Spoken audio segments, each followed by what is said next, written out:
성경의 역사 제6강을 시작하겠습니다.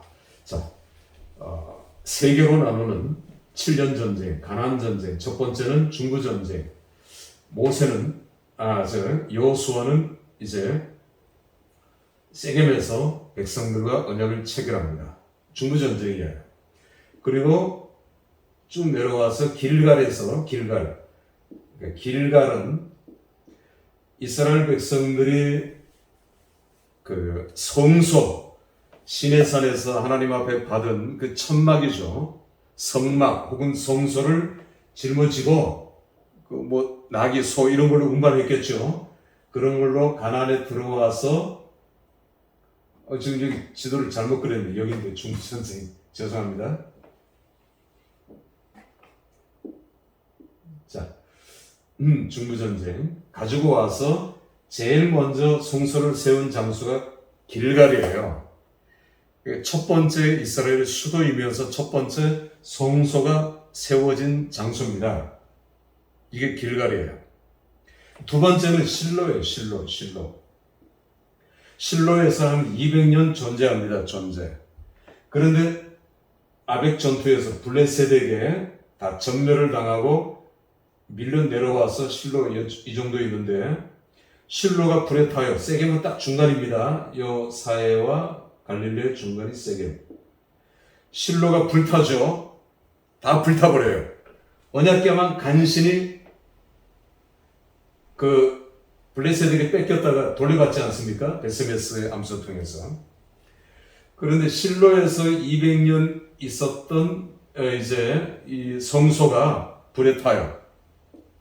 어디로 옮겨져 가느냐면 놉입니다. 제사장 마을이죠. 제사장 마을. 놉 땅에. 그런데 놉 땅에 이거 다윗 얘기 이건 해야 되니까 다윗 얘기로 다시 올라가면, 다윗이 사울의 손을 피해서 도망갈 때 첫 번째 도망했던 장소가 놉이에요. 놉. 제사장들이 사는 제사장 마을. 여기에 대제사장은 아비아달입니다. 아비아달은 이 실로에서 죽은 엘리 대제사장, 엘리의 증손이에요. 증손자. 이게 아비아달이 놉에 있었어요. 놉 땅에. 자, 그 다음 자세한 얘기는 다윗 때 얘기를 하겠고요. 놉에 잠시 있다가 그 다음에 기브온으로 또 갑니다. 기브온. 이건 성소는 새로 만든 성소죠. 새로 만든 성소예요. 불탔으니까. 기브온에 있다가 그 다음에 방황하다가 여기저기 방황하다가 예루살렘으로 가죠. 예루살렘. 다윗이. 이런 관계가 이제 있고요. 자, 중부 전쟁으로 다시 돌아갑시다. 중부 전쟁에서 여호수아가 실로에 있을 때에 기브온이 와서 언약을 체결하자 했습니다. 언약. 앞뒤 뒤뒤 가리지 않고 가나안 족속 7족속 중에 하나인 히위 족속, 기브온 족속이 언약을 체결하자 하니까 이건 굳이 싸울 필요는 없잖아요. 언약을 체결했어요. 그대로 또 썩였죠. 다 떨어진 신발, 의복, 또 다 떨어진 물주머니. 그리고 언약을 체결했어요. 그러자 가나안 7족속이 미친 듯이 이리 때같이 달려들었죠. 이 배신자를 죽이려고 공격했어요. 이 소식을 듣고 구보로 수십 킬로를 밤사이에 달려와서 구해줍니다. 기브온 족속은 너무너무 감격했죠. 이게 하나님의 은혜구나. 이게 언약이라는 거구나. 그래서 기브온 족속들은 하나님의 성전에 스스로 자원해서 나무 패면 물깃는 자가 됐어요. 소위 말하면 사찰이 된 거죠. 그리고 이 사람들이요, 나중에 바벨론 포로를 끌려갈 때, 물론 다 유대인이죠, 유대인. 그런데 나무 패면 물깃는 자는, 제사장, 계급은 아닙니다. 근데 제사장이 있고요. 제사장을 수발 들고 돕는 레위인이 있죠. 레위인은 소를 잡고 제물을 잡는, 염소, 양을 잡는, 또 제사장을 돕고 수발 드는 사람이 레위인들입니다. 근데 이 레위인들을 또 돕는 사람들, 다시 말하면 성소에서 제일 허드렛 일들, 나무 패면 물 깃는 자, 정말 물 깃는 게 힘들어요. 뭐 물이 바로 옆에 있고 수도 틀면 나오는 게 아니지 않습니까? 이걸 이 사람들이 했단 말입니다. 자원해서 기뻐서 구원받은 것, 살아난 것, 우리를 살려주신 것, 하나님을 믿게 하신 것, 언약 백성이 되게 하신 것 너무 감사해서 이 사람들이 나중에 나라 유다가 망하고 바빌론으로 끌려가서 돌아오는데 제일 먼저 돌아와요. 이 사람들을 느디님 사람이랍니다. 느디님 사람들. 아무도 안 돌아오는데 70년간 바벨론에서 터를 잡고 70년 동안 이제 어느 정도 정착이 되고 기반을 닦았는데 이걸 다 내려놓고 다시 돌아올 수는 없잖아요. 그러니까 안 돌아왔어요, 유대인들이. 유대인들은요, 늘 맨손입니다. 다 도망갈 때 맨손으로 도망가요. 그런데 유대인들은 장사에 아주 탁월해요. 가는 곳마다 아주 탁월한 장사꾼들이 됩니다. 거대한 상권을.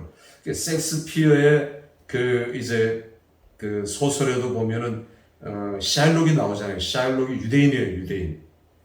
그런데 그 샤일록이 고리대금업자인데 이제 샤일록이 그 돈을 빌려간 사람의 심장을 이제 돈 대신에 오려내려고 하죠.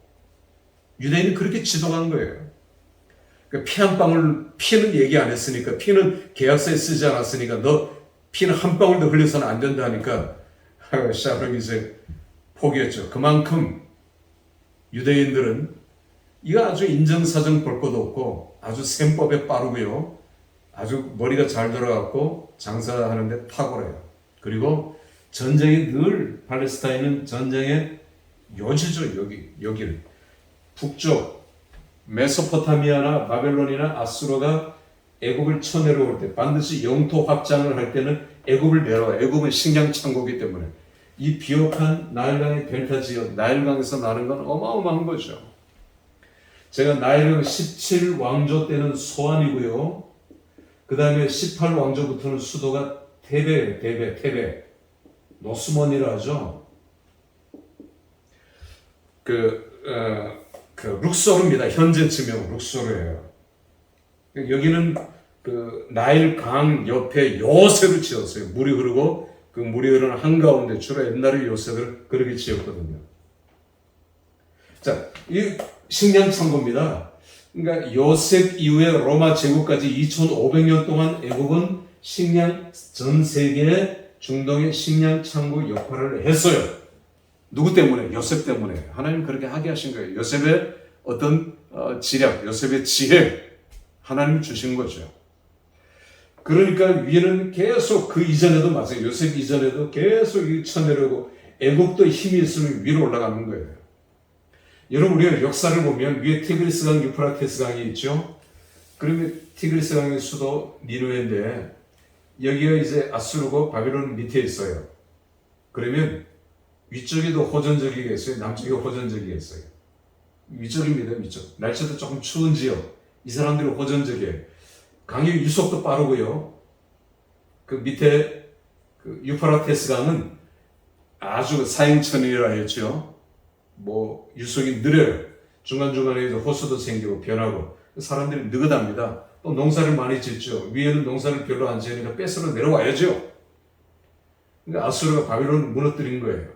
고대 바벨론 제국. 또 페르시아, 옆에 페르시아가 있죠. 페르시아도 당연히 곡창지대죠. 바벨론. 이 바벨론 지역부터 이 지역을 비옥한 초생딸 지역이라고, 초생딸같이 생겼으니까 비옥한 지역이에요. 그러니까 이 사람들이 전쟁을 할 때는 이게 여러분 군대 갔다 오신 분들은 병참이 중요하잖아요. 물자를 날라야 되니까 군수 물자를, 군수품들을 날라야 되니까 제일 중요한 게 식량을 날라야 되잖아요. 근데 옛날 전쟁은 그렇게 하지 않았어요. 현지 조달이에요. 현지 조달. 그 현지 조달의 중간 창고가 갈릴리예요. 갈릴리 지역. 갈릴리 지역에서 늘 현지 조달을 했어요. 그래서 여자들 특히 다 도망갔습니다. 이게 잡히면 큰일 나거든요. 그리고 곡식들을 다 수탈하고요. 갈릴리 지역은 늘 불쌍한 변방 지역이고 예수님께서 복음을 왜 갈릴리 지역에 최초로 전했느냐? 뭐 고향이 가까워서도 그러냐? 나사렛? 그것보다 갈릴리 지역은 늘 국경지대고 늘 수탈 지역, 수탈의 대상이었어요. 사람들은 늘 피폐해 있었고요. 사람들은 늘 눌려 있었어요. 우리나라에서 한경, 남북도 같은 곳입니다. 그런 곳은 복음의 수용이 빨라요. 여러분 우리나라도 보세요. 복음의 수용이 제일 느린 데가 어딘지 아세요? 복음을 안 받아들이는 데가 일본 제주도입니다. 제주도. 육지에서 뚝 떨어져 있고 그래도 편안하죠. 무난하고. 두 번째는 경남 쪽이에요. 복음을 제일 많이 받아들이는 곳이 제일 빨리 수용이 제일 빠른 곳이 인천이에요. 인천.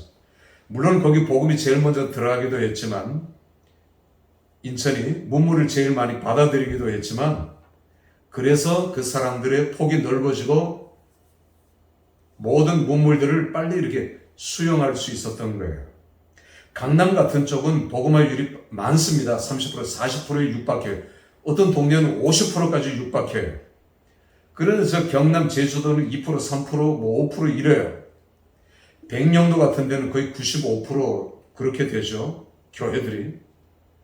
또 저기 이제 그 신안 같은 지역도 전라남도 그렇다고 얘기를 들었습니다. 자, 이렇게 지역을 보면 복음의 수용성이 달라요. 그러니까 예수님께서 맨 처음부터 예루살렘에 복음을 전하셨다. 그러면 그 예루살렘의 바리새인들, 사두개인들 얼마나 이를 갈고 안 그래도 예수님 죽이려고 했잖아요. 올라오시자마자. 이게 안 된단 말이에요. 안 된다는 것보다 복음에 대한 마음이 열려 있지 않아요. 예수님께서 당신 사역의 2년, 공생의 3년의 3분의 2 이상을 갈릴리 지역에 할애했단 말입니다. 이게 중요한 거죠. 여러분이 나중에 개척을 하거나 전도를, 교회도 그래요. 인천, 부천, 부평 이쪽에 교회 십자가 제일 많아요. 물론 세가 싸기 때문에 그러기도 하지만 그만큼 믿는 사람들이 많고 복음을 전하기가 용이하다는 거죠.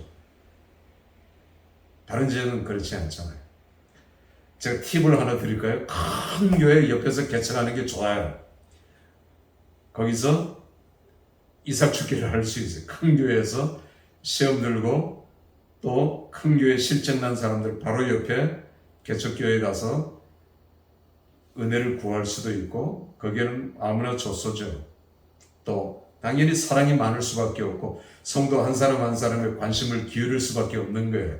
그러니까 대교회의 단점들이 그대로 이제 여기는 장점이 되는 거죠. 다 그렇다는 건 아닙니다만 이것도 일종의 팁입니다. 자,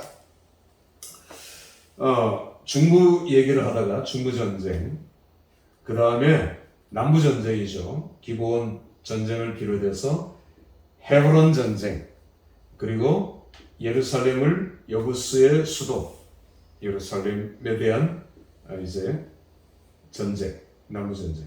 그리고 북부전쟁은 이제 북쪽 갈릴리 지역의 여러 지파들. 지난번에 단 지파하고 이제 그 블레셋하고 이게 오버랩되니까 단 지파가 블레셋하고 싸우기에는 이제 힘들죠. 싸우려고도 하지도 않았고 삼손 때만 잠깐 했고요. 올라가가지고는 라기스라고 하는 평온한 동네에 600명의 라기스 주민들을 다 죽이고 쫓아내고 그 땅을 차지합니다. 그건 아주 물이 많은 지역이죠. 단 지역이라는 게 단 지파가 거주했던 지역이라 해서 단이 들어가는 거예요. 단이라는 지명이. 참 안타깝죠. 자, 이렇게 해서 가나안 전쟁이 끝나고요. 토지 분배들을 쭉 하기 시작합니다. 지난 시간에 얘기했듯이 땅을 다 얻어서 분배한 것이 아니라 얻기 전에 이미 창세기와 창세기 49장과 신명기 33장에 똑같이 지파 땅들에 대한 분배가 예언이 되어 있죠. 그런데 창세기 이제 49장의 그 예언은 예언이에요, 예언. 야곱이 12지파 자기 자식들에게 예언하는 거잖아. 그런데 단 지파는 그 이제 아주 그 저주였죠. 단 지파. 그리고 이제 그 뭐 요셉 지파 축복하고 유다 지파 호를 잡고 이런 식으로 예언입니다. 예언. 그런데 신명기의 땅 분배는 비슷한데 신명기는 언약이에요. 언약. 약속이에요. 이게 틀려요. 그런데 단 지파는 그 언약을 저버린 겁니다. 약속을 저버린 거죠. 자, 이렇게 땅 분배가 시작됐고, 이때 유다 지파는 여호수아서죠. 헤브론 땅을 달라고 합니다. 모세가 약속하기를 이걸 취하는 자에게 그 땅을 주리라고 약속하지 않았습니까? 저 산지를 내게 주소서 하면서 갈렙, 참 역동적인 진취적인, 그리고 이방인 출신이지만 그는 이렇게 유다 지파의 지파장이 되어서 헤브론을 얻죠. 그 얻은 헤브론을 나중에 뭐로 내놓는다? 도피성으로 내놓는다. 뺏었지만 나라와 민족을 위해서 그대로 내놓는 갈렙의 라이프 스타일은 참으로 대단하죠. 그리고 갈렙은 숨어요. 그러니까 내가 다음 지도자다 이게 아닙니다. 갈렙은 충분히 그럴 수 있었어요. 여러분들 그 40일 정탐하고 돌아와서 보고를 할 때 누가 보고했는지 아세요? 여호수아가 아니고 갈렙입니다. 갈렙이 말을 했어요. 갈렙이 더 조리 있고 더 호소력 있게 얘기한 겁니다. 여호수아가 아니에요. 물론 전체적인 리더는 여호수아였어요. 갈렙은 자기 딸에게도 그 악사죠, 악사. 2번 나오죠.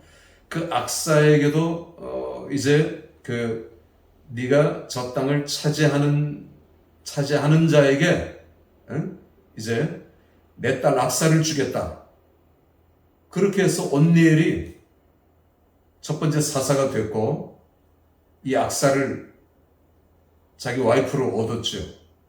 악사가 또 갈렙에게 얘기합니다. 아버지, 우물을 주시려거든 2개를 주세요. 여러분, 우물 1-2개 그게 아닙니다. 우물 하나에 도시가 있어요. 그러니까 우리가 아는 단순한 우물 이렇게 생각하지 말라 했죠. 그리고 땅도 네게브, 남방, 험한 땅, 더 많은 지역을 개척하겠다는 겁니다. 개척 정신이 그에게 있었어요. 악사 참 대단하죠. 이름 그대로 그냥 우리가 해석하는 악사, 죽을 힘을 다해서 악을 쓰면서 아버지에게 요구한 기도, 악사의 기도, 우리 기도 그렇게 해야 되지 않겠습니까? 제가 야베스 설교를 하면서 야베스가 여호와 이스라엘 하나님 여호와께 아뢰어 할 때 그 아뢰어라는 말이 히브리어 성경을 보면은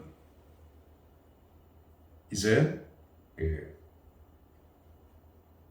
단어가 부르짖다는 거예요. 부르짖다.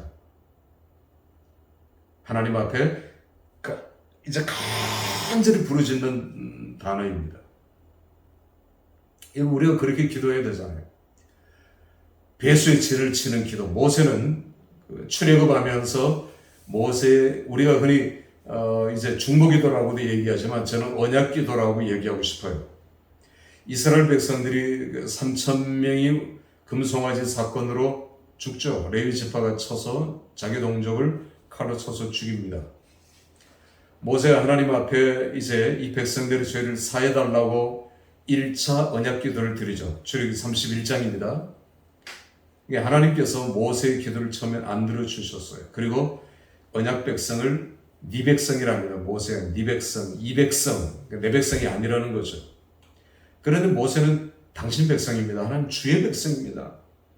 생명 걸고 기도해요. 생명 걸고. 하나님 차라리 제 생명을 거두어가십시오. 당신 백성을 죽이렵니까? 모세야, 이 백성들, 네 백성, 이 백성 다 멸하고 너하고 나하고 다시 시작하자 그랬어요.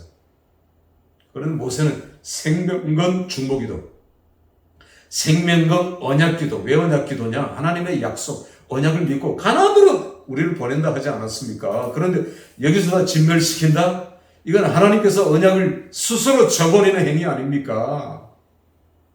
그러니까 하나님 뭐라고 합니까? 31장 14절에 하나님께서 뜻을 돌이키사 이렇게 나와요. 뜻을 돌이키사. 그런데 그 다음 32장에 가면 하나님께서 화가 덜 풀리셔서 모세야, 네 백성 데리고 너나 가라. 나 안 간다 했어요. 그러자 모세야, 하나님이 안 가시면 나도 안 갑니다. 이거 안 됩니다. 하나님 가셔야 합니다. 하나님 함께 가셔야 합니다. 생명건 2차 언약기도를 드립니다. 그러니까 똑같은 이제 그 14절에 뭐라고 하십니까? 내가 친히 가리라. 내가 친히 가리라. 이 기도의 응답. 하나님은 우리의 기도를, 하나님 뜻을 돌이키사, 이런 표현은 하박국서에 몇 군데밖에 안 나와요.